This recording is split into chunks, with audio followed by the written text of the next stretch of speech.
ଦଶମ ଶ୍ରେଣୀ ଏସେ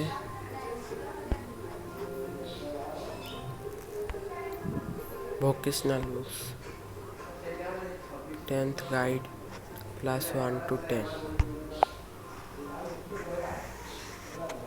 ପ୍ରଥମ ଦ୍ୱିତୀୟ ତୃତୀୟ ଚତୁର୍ଥ ପଞ୍ଚମ ଷଷ୍ଠ ସପ୍ତମ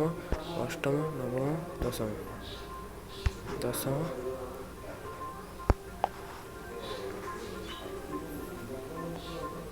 ସମ୍ପୂର୍ଣ୍ଣ ବହି ସାହିତ୍ୟ ବହି ବିଜୟ ଗଣିତ ଜ୍ୟାମିତି ସମ୍ପୂର୍ଣ୍ଣ ବୁକ୍ସ ସାହିତ୍ୟ ସିନ୍ଧୁ ତୃତୀୟ ଭାଷା ଜ୍ୟାମିତି ବିଜୟ ଗଣିତ ଇଂଲିଶ ଗ୍ରାମାର ବିଜ୍ଞାନ ନୂଆ ଅଧ୍ୟାୟ ଭୂଗୋଳ ନୂଆ ଅଧ୍ୟାୟ ହିନ୍ଦୀ ବ୍ୟାକରଣ ସଂସ୍କୃତ ବ୍ୟାକରଣ ହିନ୍ଦୀ ବ୍ୟାକରଣ ଇଂଲିଶ ଗ୍ରାମାର ଓଡ଼ିଆ ବ୍ୟାକରଣ ସାହିତ୍ୟ ସିନ୍ଧୁ ବିଜୟ ଗଣିତ ଜ୍ୟାମିତି ଭୌତିକ ବିଜ୍ଞାନ ଜୀବବିଜ୍ଞାନ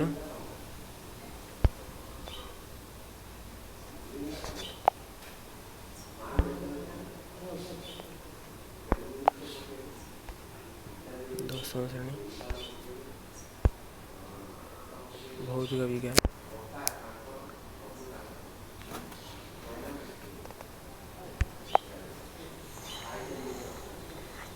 ବିଷୟ ରାସାୟନିକ ପ୍ରତିକ୍ରିୟା ଅମ୍ଳ କ୍ଷାରକ ଓ ଲବଣ ଧାତୁ ଓ ଧାତୁ କାର୍ବନ ଏହାର ଯୌଗିକ ମୌଳିକ ପର୍ଯ୍ୟାୟ ଶ୍ରେଣୀକରଣ ଆଲୋକ ମାନବ ଚକ୍ଷୁ ବନଜଗତ ବିଦ୍ୟୁତ ସୂତ୍ର ଚୁମ୍ବକୀୟ ପ୍ରଭାବ କାର୍ବନ ଓ ଏହାର ଯୌଗିକ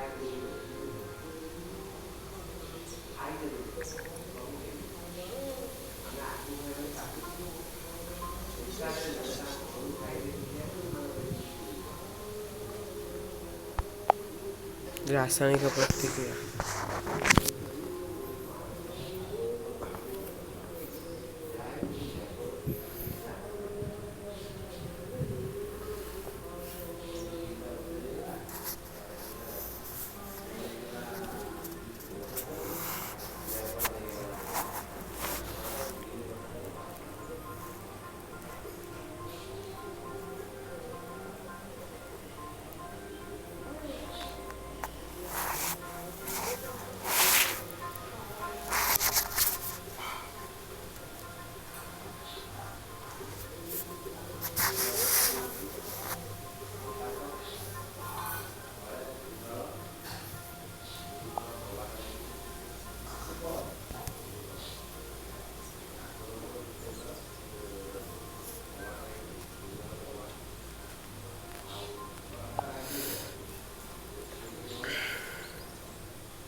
ଅଷ୍ଟମ ଶ୍ରେଣୀ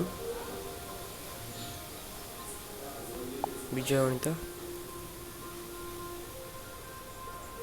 ଉତ୍ପାଦୀକରଣ ଇଷ୍ଟଲ ଚିହ୍ନ ସେଠି ଇଷ୍ଟଲ ମାଇଲେ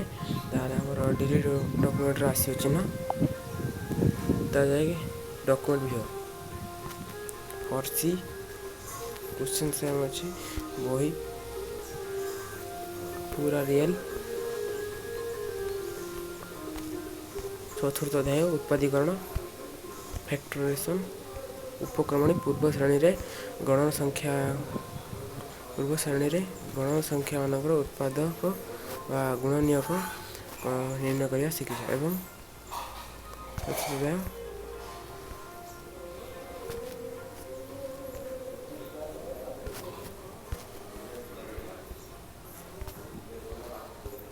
ପରେ 12x + 36 22y - 36z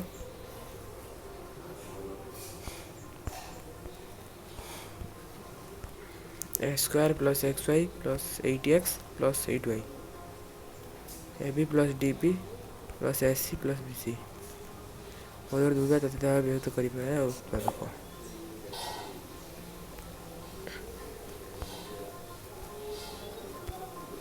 ବର୍ଗମୂଳ ଏବଂ ଘନମୂଳ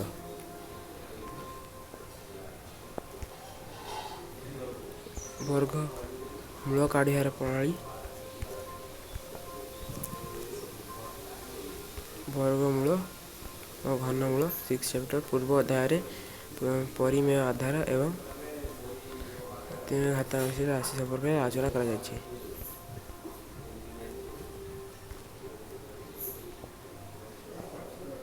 ଯଦି ଆଧାର ସଂଖ୍ୟାର ବର୍ଗ ଏବଂ ପୂର୍ଣ୍ଣ ସଂଖ୍ୟା ସଂଖ୍ୟାର 3 6.1 क्वेश्चन समझ है ना।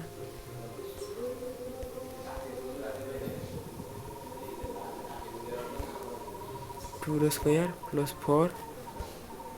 2 square is 4 into 1 square 9 4 into 2 plus 8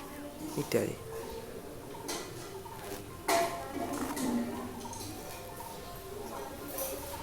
Pythagoras रही ମଧ୍ୟରୁ